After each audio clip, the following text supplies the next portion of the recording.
those were lost because they were not where they belonged. You know, there are millions of people today are lost by that definition of the world, whether they're Christians or non-Christians. Because lots of times in life, you find yourself in places where you just don't belong. Now let's think about this as Christians as a minute. Have you ever, as a Christian, been at a party or something, and suddenly it took a turn at that party? Maybe they were serving alcohol, maybe something. But anyway, as a Christian, you start thinking to yourself, I don't really belong here. You ever had that feeling? It's not really where I'm supposed to be. Or maybe you decided to go to a movie, you heard the movie's going to be good, and you set the movie, and something flashes across the screen. You say, I didn't know that was going to be in here. I don't really, as a Christian, belong in this situation. Or maybe as a young person, you're out with your friends, you're going off to do something, you didn't plan to get in any kind of trouble or anything like that. All of a sudden you find yourself in a situation, you say, this is not where I belong. Particularly as a Christian, I shouldn't be in this environment. This is not the place I'm supposed to be. We're out of place. And in a way you might say, you're lost because you're not where you belong. Or, in all reality, right now, I could leave this congregation. I could go to places, if I knew who they were, of people who would say they're Christians. They say they're believers. They say they're children of God. And they're at the lake. They're on the golf course. They're in bed. They got their feet up in front of the television. They should be in church, based on who they say they are. They should be fellowshipping with God's family, based on who they are. But they're not where they belong. If I wanted to be totally honest, I could say, hey, you're lost. This is not where you belong. Why aren't you down at the church where you're supposed to be if you really are a believer? Those are just tiny little examples. But I'll go one step further. If there's anything worse, I guess, than not being where you belong, it's not being where you belong and not realizing you're really lost. Now, have you ever been with somebody, driving with somebody in the car, or on a trip or something like that, and the person didn't really have a clue where they're at, but they wouldn't admit it? Have you ever been? Is that more of a guy thing, lady, than a gal thing? Is that really, and you're driving along, and you're going somewhere, and the person just won't admit it, and you say to them, are you sure you know where you're going? You sure? Oh, don't worry about it. I got things under control. I know exactly where I am. Maybe it's before GPS or something like that. I know right where I'm at, and you drive around and around and around, and you get more and more lost, and finally you just say, listen, if you don't know where you're at, let's stop and ask somebody for directions. Never been there? Amen? You can say that your husband's not here. Anyway, but I'm sure all our wives can say that at one time. That's why GPSs are with women's voices, I think, because we're used to having somebody tell us, where we're going to go, how we're going to wind up. But you know something? There's all kinds of people in and outside of the church that are in that situation. They're lost in that they're not where they should be in their life. They're not where they should be with God, and they don't really admit that they're lost.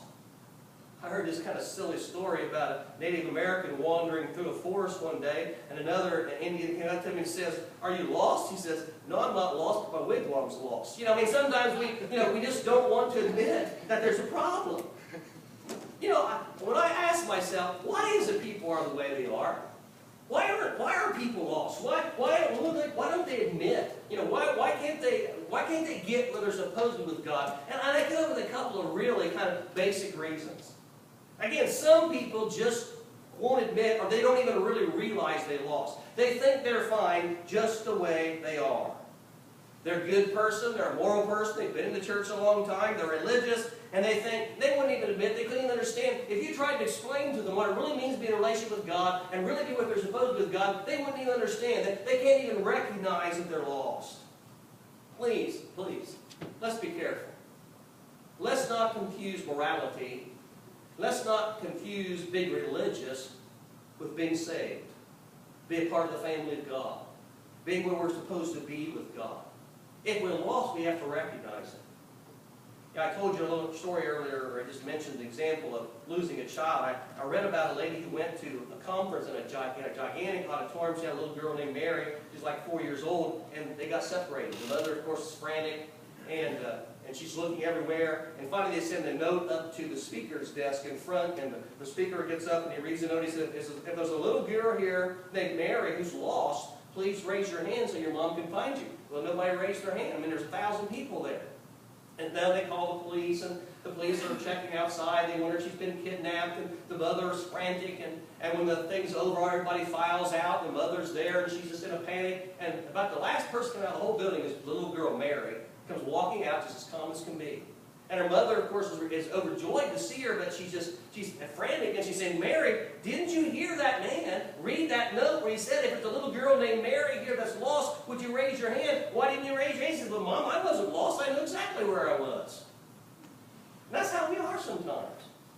We don't understand, we don't accept the reality of where we are and what it really means to be lost and not in the race with God that we're supposed to be. And of course, there are also other people perhaps who know they're lost, but they're not ready to admit it, like I talked about earlier. You know, as a pastor, when you're with a congregation for long periods of time, or sometimes even when I'm in revival and camp meeting, and I can be at a place 8 or 10 days, and I can preach many services or talk to a lot of people in my college or on the campground, you discover and you realize that there are people that have tremendous needs in their lives. They know they're not where they should be. They know there's a problem. They know there's a sin to be confessed. They know they've got off the path. And in other words, you might say they know that in some way or another they're lost. They're not where they belong with God. And I would get up and I would preach from Sunday morning to Sunday morning at my church, or I'd preach every night at the camp meeting, and I'd see those people out there that I'd talk to, and I know what they're struggling with, and I know what their need is, and I might even say, you know, have them bow their heads and raise their hands, and every time they'll raise their hand for prayer, but they never come forward and receive help. And I ask myself, why is that? When they'll admit to me, when they'll tell me that they realize this problem, they realize they're lost,